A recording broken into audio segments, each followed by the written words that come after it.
ये जो गार्डन आप देख रहे हैं ये है रानी पद्मिनी का जौहर स्थल यानी कि जौहर कुंड है। ये पूरा जमाने में गहरा कुंड हुआ करता था। इसको 80 में बंद करवा के इस पर गार्डन बनवा दिया है।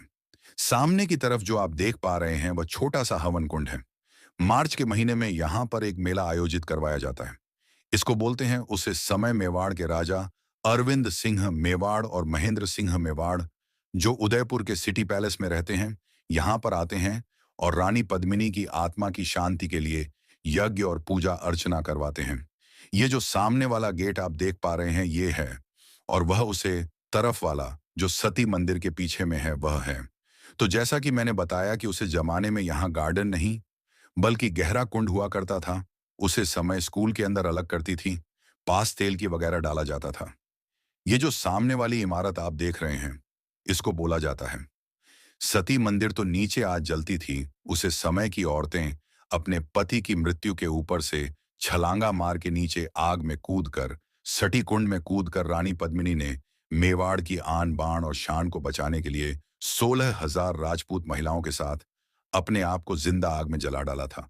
और वह आपके सामने वाली मारा था देख रहे हैं, यानी कि टावर ऑफ विक्ट्री। जब राणा कुंभा ने मालवा और गुजरात दोनों स्टेटस को एक साथ हराया था, यानी कि जब उन्होंने मालवा के सुल्तान महमूद शाह खिलजी और गुजरात सल्तनत के अहमद शाह को हराया था, तब उन्होंने विजय के उपलक्ष्य में विजय स्तंभ का निर्माण करवाया था।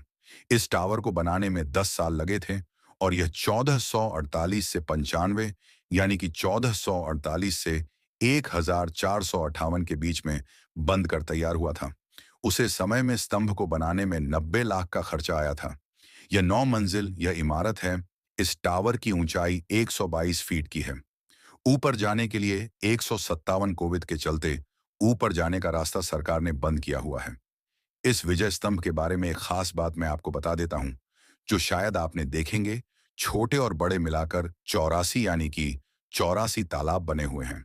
इस कुंड में रानी पद्मिनी नहाने के लिए कहते हैं, क्योंकि नीचे में जो मंदिर आप देख रहे हैं वहां पर एक शिवलिंग है। किसी शिवलिंग के ऊपर गाय के मुंह के आकार के जैसा एक पत्थर है, जहां से पानी स्कूल में गिरता है। यह पानी सर्दियों में गम आता है और गर्मियों में ठंड। और ऐसा बोला जाता है कि किसी को नहीं पता कि यह पानी दर्शन आता कहां से है। यहाँ पर रानी पद्मिनी के 2 पैलेस बने हुए, हैंडसमर पैलेस जो कि पानी के बीच में बना हुआ है, और दूसरा है विंटर पैलेस जिसके अंदर अब हम जा रहे हैं। इस महल में आपको चारों तरफ गार्डन दिखाई देगा। तो गवर्नमेंट ने इसको बेहतर रूप देने लिया है। अलाउद्दीन खिलजी ने जब यहाँ पर हमला कर दिया था तब यह पूरा महल उसने खंडित करवा दिया था।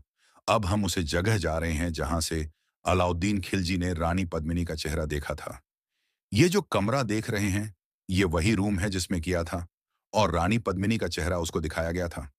ये जो पानी के बीच में आप महल देख रहे हैं ये रानी पद्मिनी का समर पैलेस हुआ करता था, जिसे जल महल भी कहा जाता है। उसे जमाने में ऐसी पंखे कूलर वगैरह तो होते नहीं थे, तो जिससे कि यह महल गर्मियों के समय में ठंडा रह सके। इसी वजह से इस महल को पानी के बीच में बनाया गया, पर बरसात का पानी स्टॉक किया जाता था और इस पैलेस में आने के लिए नाव का इस्तेमाल किया जाता था। दिल्ली का सुल्तान अलाउद्दीन खिलजी जब रानी की खूबसूरती देखने के लिए चित्तौड़ आया, तब रावण रत्न सिंह के रानी को वहां समर पैलेस में पानी के पास बिठाया गया था। और पानी की परछाई जब 90 डिग्री के एंगल से शिशु में पड़ी थी, तब अलाउद्दीन खिलजी ने ऊपर में 4 शीशे लगे हुए थे, जिनको राजपूत करणी सेवा द्वारा पद्मावत मूवी के विरोध में निकाल दिया गया था। उसके बाद साल 1000